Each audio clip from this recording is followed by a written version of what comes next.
ETV YouTube channels లో మీ వ్యాపార ప్రకటనల కోసం ఈ నంబర్కి కాల్ చేయండి.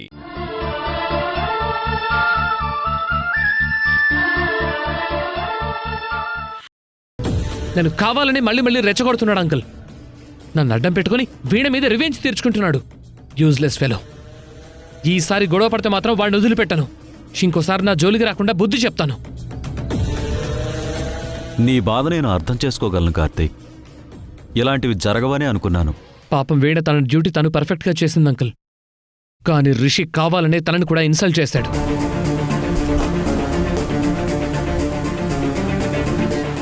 అమ్మకిచ్చిన మాట కోసం సైలెంట్గా ఉన్నాను, కానీ లేకపోతే అక్కడే వాణ్ణి కాళ్ళు చేతులు విరగొట్టి హాస్పిటల్లో పడేసేవాణ్ణి. కార్తీక్, నీకేమైనా పిచ్చా? అంత కోపం మంచిది కాదు. శాంతంగా ఉండు. ఇదంతా తండ్రి పెంపకం అంకుల్. మనుషులు ఎలా హింసించాలి, ఎలా టార్చర్ పెట్టాలి, ఎలా తడిగుడ్డతో గొంతు కొయ్యాలి అని క్రిమినల్ సైకాలజీ మొత్తం ఆ రిషిగాడికి నేర్పించాడు. ఈ బిజినెస్ చేస్తున్నంతకాలం ఇలాంటివి రిపీట్ అవుతూనే ఉంటాయి కార్తీక్. కానీ అక్కడ నువ్వు ఇన్సల్ట్ అవడం నాకు చాలా బాధగా ఉంది. ఇలాంటి పరిస్థితుల్లో ఆ కంపెనీతో బిజినెస్ని ఏం చేద్దామంటావో నీ నిర్ణయానికే వదిలేస్తున్నా. రిషి మారతాడు అనుకోవడం కూడా నా అత్యాశే తప్ప మరొకటి కాదు. మారినట్టు అందరూ నాతో నటించారు తప్ప నిజంగా మారలేదు. అక్కడ సరస్వతమ్మకి బిజినెస్లో సక్సెస్ అవుతానని మాటిచ్చాను అంకుల్. కష్టమైనా నష్టమైనా ఇదే బిజినెస్లో ముందుకెళ్తాను. సక్సెస్ అయి సాధించి చూపిస్తాను.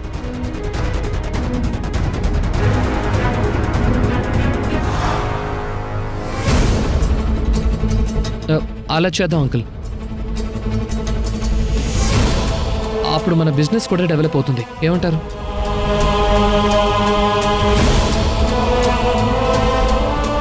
సరే కార్తీక్, అలాగే చేద్దాం. కార్తీక్, అమ్మా, అంతా విన్నాను బాబు. రిషి నీతో గొడవ పెట్టుకుని నిన్ను వీణని బాధ పెట్టినందుకు వాళ్ళ తరపున నేను... వద్దమ్మా, ఆ మాట మాత్రం అనొద్దు. ఏదో ఆవేశం ఆపుకోలేక అంకుల్తో షేర్ చేసుకుంటున్నాను, కానీ మీకు ఇవన్నీ తెలియాలని కాదు. నా మాటకి విలువిచ్చి నువ్వు బిజినెస్ చేయడానికి ఒప్పుకున్నావు. ఆ క్రమంలో నీ మనసు గాయపడ్డం నాకు చాలా ఆవేదన కలిగిస్తోంది.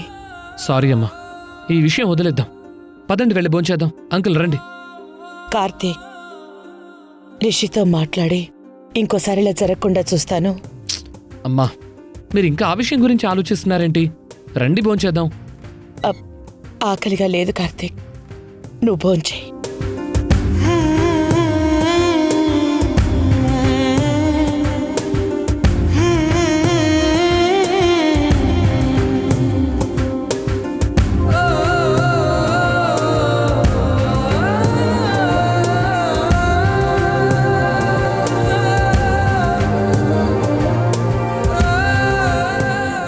పెంచిన తల్లిని, తాళి కట్టించుకున్న భార్యని కంటనీరు పెట్టిస్తున్నావు రిషి.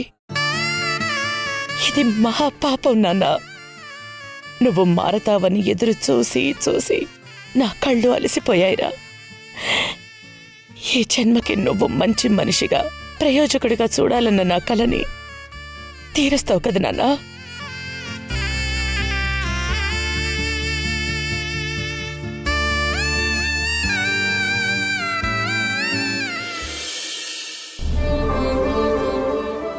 భాగ్యం, గుడికి వెళ్దాం, వస్తావా? నేను రాను, నువ్వు వెళ్ళి భజన చేసుకో. నా మొహం మండ. ఏం పూజలు చేసినా జరిగేదేమీ లేదు.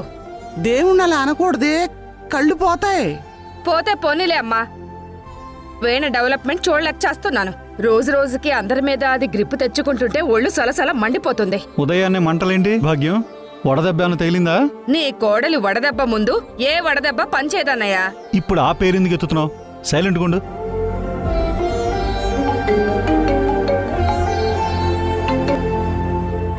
చెప్పండి సార్. పిడుగులాంటి వార్త సార్. మీరు వినడానికి ప్రాబ్లం లేదంటే చెప్తాను. ఏంటయ్యా, ఎప్పుడు చూసినా నెగిటివేనా? సరే చెప్పు. సార్, మన కంపెనీ తరపున గవర్నమెంట్ ఆఫీసర్కి పంపిన ఫైల్ మీద రెడ్ మార్క్ రాసి పంపారు సార్. ఇక మనకు tender రానట్టే. No no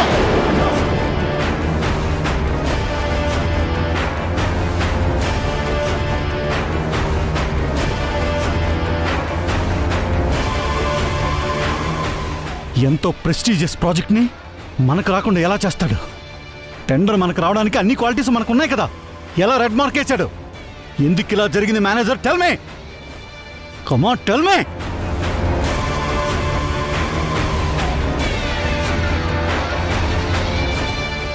sir, officer దగ్గరికి మందు మగువ మనీ లంచంగా పంపించారంట కదా సార్. అసలే ఆఫీసర్ స్ట్రిక్ట్ గా రూల్స్ ని ఫాలో అయ్యే వ్యక్తి. దాంతో నాకే ఆఫర్ చేస్తారని కోపంతో ఫైల్ రిజెక్ట్ చేసి యాక్షన్ తీసుకుంటానని చెప్పారండి. లంచమా?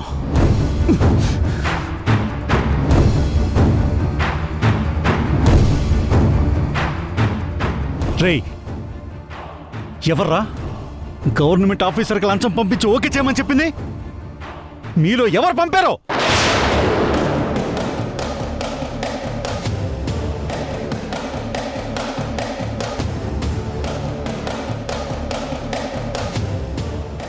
అమ్మో అమ్మో, ఇలాంటి పరువు పోయే పనులు చేయాల్సిన కర్మ నా అల్లుళ్ళకేమొచ్చిందన్నయ్య? మన కంపెనీ కాబట్టి ఖచ్చితంగా మనలోని ఎవరో ఇలాంటి చీప్ ట్రిక్స్ ప్లే చేసి మన ఇమేజ్ని భ్రష్టు పట్టించారు. ఎవర్రాదే? మన వాళ్ళు మన కంపెనీకి చెడ్డ పేరు తెచ్చే పనులు ఎందుకు చేస్తారండి? మనవంటే గిట్టని వాళ్ళు ఇంకెవరైనా చేసుండొచ్చు కదా. అంత రిస్క్ బయట వాళ్ళు చేయరత్తయ్యా.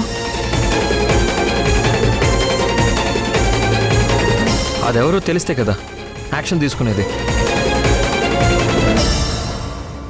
రే రిషి, నిన్న ఆఫీస్కి వెళ్ళావు. అక్కడ టెండర్ గురించి తెలుసుకుని ఆ టెండర్ వచ్చేలా చేసి ఇంప్రెషన్ కొట్టేద్దామని ఇలాంటి షార్ట్ కట్ ప్లాన్ చేసావా? అవునా?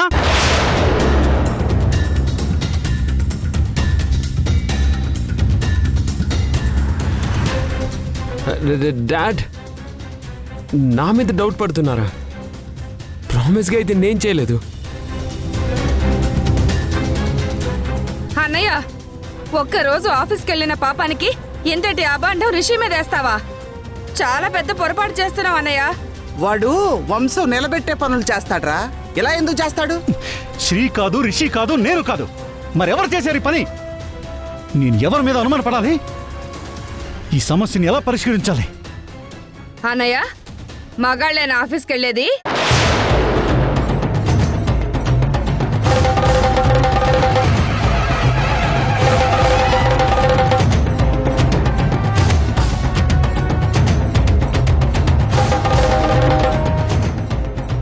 అందరూ నా వైపు చూస్తున్నారేంటి?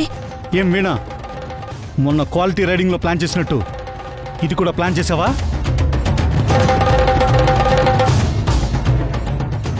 థ్యాంక్ గాడ్, ఇప్పుడు డౌట్ నా మీద నుంచి వీణ మీదకి డైవర్ట్ అయింది. తన ఫోన్లో మాట్లాడేది విని నేను తనకు తెలియకుండా అప్లై చేశాను, కానీ ప్లాన్ ఘోరంగా ఫ్లాప్ అయింది. మావయ్య, మీరు నన్ను అనుమానిస్తున్నారా? అనుమానం కాదు, నువ్వే మా అన్నయ్య పేరు మీద ఫోన్ చేసి మా అన్నయ్య పరువు నాశనం అయ్యేలా చేసావు. భాగ్యం, మతుండే మాట్లాడుతున్నావా? వీణ మొన్ననే కదా కష్టపడి కంపెనీకి చెడ్డ పేరు రాకుండా చేసి అందరితో మెప్పు పొందింది. అలాంటిది తను తప్పుడు ఆలోచన ఎందుకు చేస్తుంది? ఏమో, పాత కక్షలు ఏమైనా మనసులో పెట్టుకుని చేసుండొచ్చు కదా. ఎవరు చెప్పొచ్చారు పార్వతి?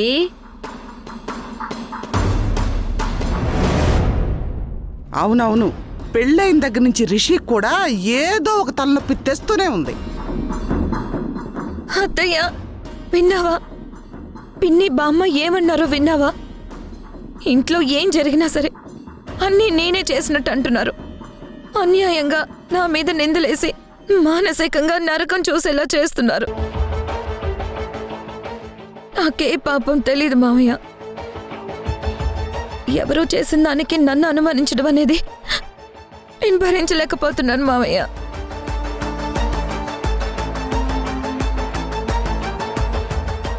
భాగ్యం, ఎన్నిసార్లు చెప్పినా వీణని ఎందుకు బాధ పెట్టేలా మాట్లాడతావు? ఎందుకు వీణంటే అంత ద్వేషం? మాటలు అనడం తేలిక, మాట పడటమే కష్టం. నింద వేశాం, దాన్ని కడుక్కుంటారో తుడుచుకుంటారో వాళ్ళిష్టం అన్నట్టు మాట్లాడడం అనేది తప్పు. నీ కూతురు లాంటి దాన్ని ఏడిపిస్తే నీకేంటి లాభం? అయినా వీణ ఇదంతా చేసిందని సాక్ష్యాలు ఏమైనా ఉన్నాయా? చెప్పండి, ఆధారాలు ఏవైనా ఉంటే చెప్పండి. నేనే వీణకి సరైన శాస్తి చేస్తాను. చెప్పండి.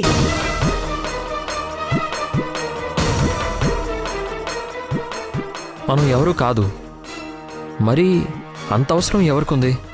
అన్నయ్య, ఈ ప్లాన్ ఇచ్చిందే వీణ, కానీ అది బయటపడితే నేను డాడ్ చేతిలో బలవుతాను. వీణ, నన్ను ఇరికించాలని ప్లాన్డ్గా చేసి వేరే లెవెల్లో నటిస్తున్నావు. మహానటివే నువ్వు.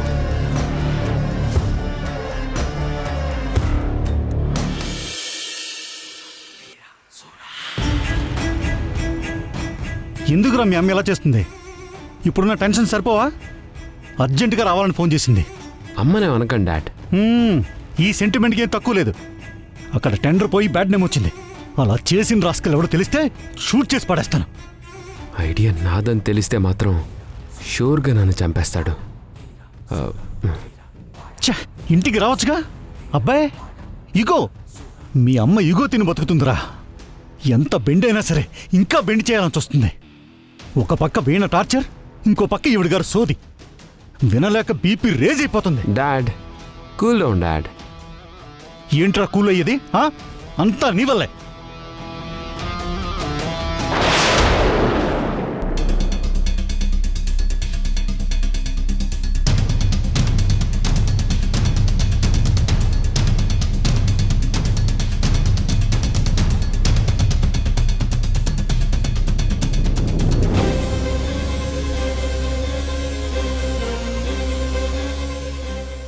సరస్వతి, ఇంటికి రావచ్చు కదా.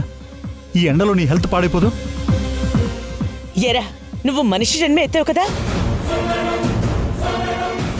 సరస్వతి, ఎందుకు అలా అంటున్నావు? ఇప్పుడు ఏమైందని? వీణా, రిషి హ్యాపీగా ఉన్నారు. మరి ఎందుకు అలా అంటున్నావు? మీరు మాట్లాడకండి.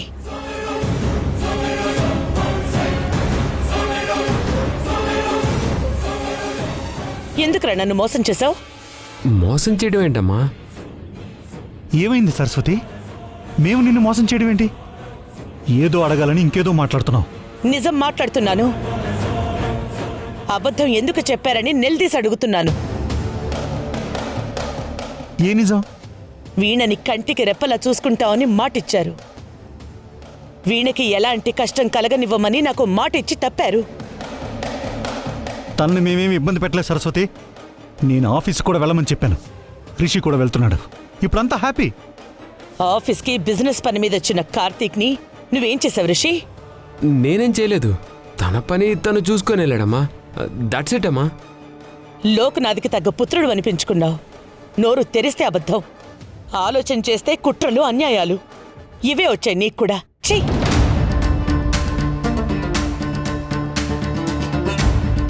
సరస్వతి, నా మీద ఎలాగో కొప్పడతావు. కనీసం వాడినైనా వదిలేసి. ఎలా వదిలిపెట్టమంటారండి? కార్తీక్ బిజినెస్ పని మీద ఆఫీస్కి వెళ్తే వీడు కావాలని వీణా కార్తీక్లని కమెంట్ చేస్తూ రెచ్చగొట్టి గొడవ పెట్టుకున్నాడు. కార్తీక్ని అవమానించి పంపించాడు. కార్తీక్ ఏమైనా పరాయివాడా? కార్తీక్ కూడా నీ అన్నయ్యే కదా. అమ్మా, ఆఫీస్కి వర్క్ కోసం వచ్చినాడు నాకన్నా ఏంటమ్మా? ఆ మాట వింటేనే రక్తం మరిగిపోతుంది. Shut up! కార్తీక్ ఉన్న సంస్కారం, మర్యాద నీకు కూడా వచ్చుంటే ఈ పాటికి ఎప్పుడో జీవితంలో బాగుపడేవాడివి. ఇప్పుడు పోలికలు ఎందుకులే సరస్వతి? వాళ్ళిద్దరి మధ్యలో పొంతన కుదరదని అందరికీ తెలిసిందేగా. కుర్రాళ్ళు కదా, ఏదో ఆవేశపడి ఉంటారు. రిషి మళ్ళీ రిపీట్ చేయడలే. ఇంకొదిలేసే. ఏంటి వదిలేయాలి అని నా నోరు మూసేస్తున్నారు? తప్పంతా వీడిదే, కార్తీక్ది కాదు. మీ తండ్రి కొడుకుల బుద్ధి పాతాళంలో ఉంటే కార్తీక్ బుద్ధి ఆకాశవంత ఎత్తులో ఉంది. కార్తీక్ని చూసి ఎలా ప్రవర్తించాలో నేర్చుకో. ఏ తండ్రి కొడుకుని చూసి నేర్చుకోడు. నువ్వు లేనిపోని చెప్పి నా గౌరవానికి భంగం కలిగిస్తున్నావు. మీ గౌరవానికి కార్తీక్ భంగం కలిగిస్తున్నాడా? వాణ్ణి చూసి నేర్చుకునే స్థాయిలో నేను లేను.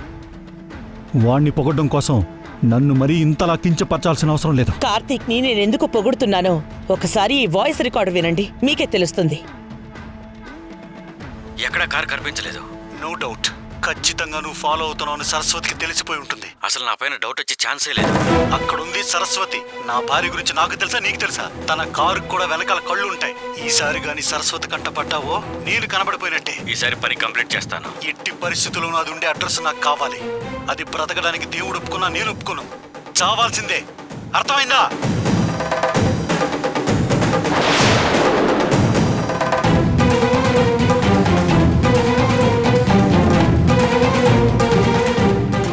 ఇప్పుడే ఉంటారు. మీరు నాకు ఇచ్చిన మాట ఏంటి, చేస్తున్న తప్పేంటి? డబ్బు దాహం, అహంకార దాహం తగ్గలేదా? మీ కొడుకు చేసిన ఘోరానికి అమాయకురాలైన వీణ బలైంది. పరువుకి మచ్చ తెస్తుంది అనే భయంతో చంపాలని ప్లాన్ చేశారు. కానీ వీణకి దైవబలం తోడుంది. నా అండా ఉంది కాబట్టే ఎవ్వరూ ఏమీ చేయలేకపోయారు. కార్తీక్ని ఎందుకు పొగుడుతున్నావు అన్నారు కదా. ఎందుకంటే వీడు తప్పు చేశాడని ప్రూవ్ చేయడానికి ఇంత బలమైన సాక్ష్యం తన దగ్గరున్నా సరే కనీసం నాకు కూడా చెప్పకుండా ఫోన్ని భద్రంగా దాచాడు. నాకు అనుమానం వచ్చి తప్పక చూస్తే మీ బండారం బయటపడింది. అయినా కార్తీక్ ఈ విషయం బయట పెట్టలేదంటే ఎందుకో తెలుసా? ఇంటి పెద్ద కొడుగ్గా ఇంటి పరువు పోకూడదని ఆలోచించాడు కాబట్టి. అది కార్తీక్ ఉన్న సంస్కారం. కానీ మీరు చేస్తున్నదేంటి? ఈ విషయం వీణకి తెలిస్తే ఏం జరుగుతుందో తెలుసు కదా.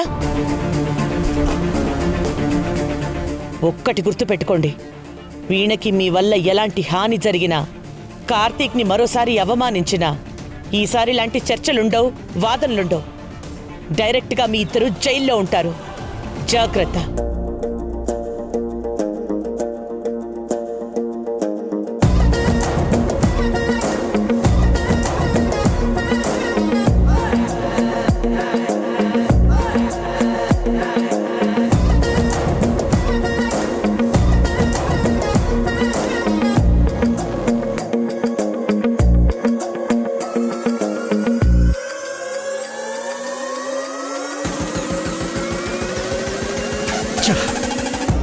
నా గుట్టు మొత్తం సరస్వతి కార్తీక్ చేతుల్లోకి వెళ్ళిపోయింది. ఇప్పుడు ఎలా రా నా పరువును కాపాడుకోవాలి? ఎలా సాక్ష్యం లేకుండా చెయ్యాలి?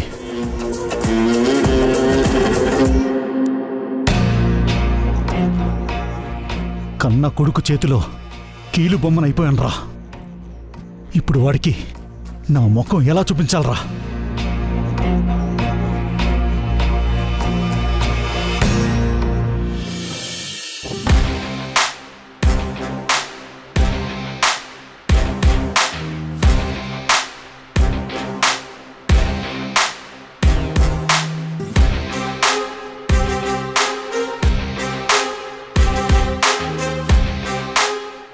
కావ్య, నేను మళ్ళీ కాల్ చేస్తాను. కొంచెం ఇంపార్టెంట్ వర్క్ ఉంది. బాయ్. మనుషుల జీవితాలతో ఆడుకుంటూ నోరులేని మొక్కల్ని మాత్రం ప్రేమగా చూస్తుంది.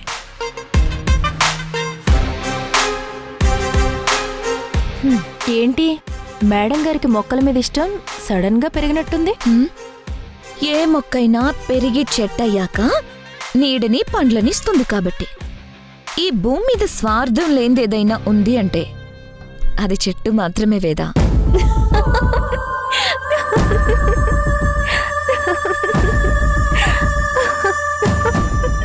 నేనే నీకు జోక్ చెప్పలేదే, నిజం చెప్పాను. అక్కడ కంపెనీ పరువు, మావయ్య గారి మర్యాద తీసేసి ఇక్కడ మొక్కలు చెట్ల గురించి నీతులు చెప్తుంటే నవ్వొచ్చింది.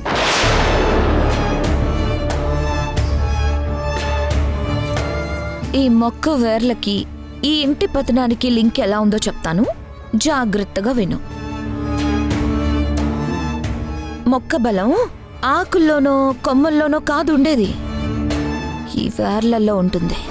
నేనేమి స్కూల్ కిడ్ని కాదు నీ పాఠాలు వినడానికి, నీ కన్నింగ్ నాటకాలకి. చెప్పేది పూర్తిగా వినమ్మాయి. ది గ్రేట్ లోక్నాథ్ గారి బలం మొత్తం కోట్ల లాభాలు తెచ్చిపెట్టే టెండర్ల మీద ఆధారపడి ఉందని తెలుసా? సో అందుకే ఒక్క ఒక్కో వేర్ని నరికేస్తే మొక్కెలా చచ్చిపోతుందో లోక్నాథ్ గారి బలాన్ని కూడా ఒక్కొక్కటిగా నరికేస్తాను. అప్పుడు టార్గెట్ని సిల్వర్ జూబ్లీ ఫంక్షన్ లోపు ఈజీగా చేరుకుంటా. అంటే ఈ టెండర్ రాకుండా చేసింది ది వన్ అండ్ ఓన్లీ వీణా. అది మనమే. ఆఫీసర్ని రెచ్చగొట్టి టెండర్ని క్యాన్సిల్ చేసేలా చేసింది నేనే. ఆ దెబ్బకి లోక్నాథ్కి మరోసారి హార్ట్అటాక్ రావాల్సిందే. కానీ టైం బాగుంది, అలా జరగలేదు. వీణా, మనం వెళ్లే దారి బాగుంటే జర్నీ సేఫ్గా ఉంటుంది. అదే షార్ట్కట్లో వెళ్తే రిస్క్ ఉంటుంది. అందుకే నీ నెగిటివ్ ప్లాన్స్ అని పక్కన పెట్టి బుద్ధిగా నీ పనేదో నువ్వు చేసుకో. అది నీకు మంచిది, అందరికీ మంచిది. జీవితాన్ని చదివిన దాన్ని నీ నీతులు కొటేషన్స్ నాకు చెప్పుకో. ఫంక్షన్లోగా నేనేంటో నీకు బాగా అర్థమవుతుంది. నువ్వేం చేసినా చూస్తూ ఊరుకుంటాననుకుంటున్నావా? నీ వంకర బుద్ధి సెట్ చేసేంత వరకు వదిలిపెట్టను. నీ నీడలా వెంటాడి నీ ప్లాన్స్ అన్ని తిప్పికొట్టి ఫంక్షన్లో నీ ఓటమిని నా గెలుపుని సెలబ్రేట్ చేసుకుంటాను. ఫంక్షన్ జరిగేలోపు నేను విన్నర్ అవుతా, నువ్వు లూజర్ అవుతా. ఇదే జరిగి తీరుతుంది, రాసి పెట్టుకో.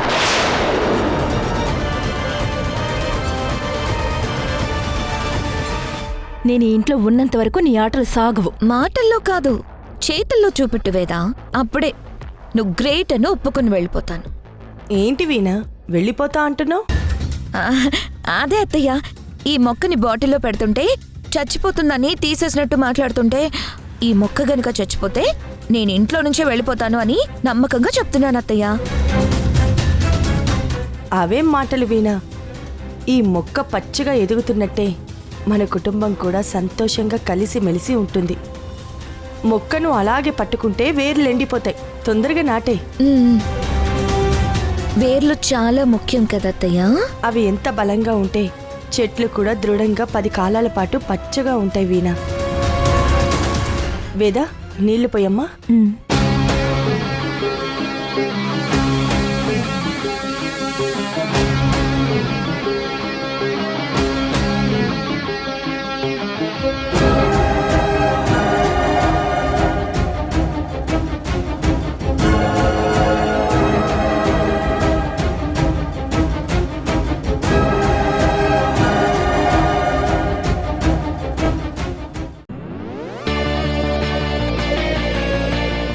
కమాన్, తినిపించు.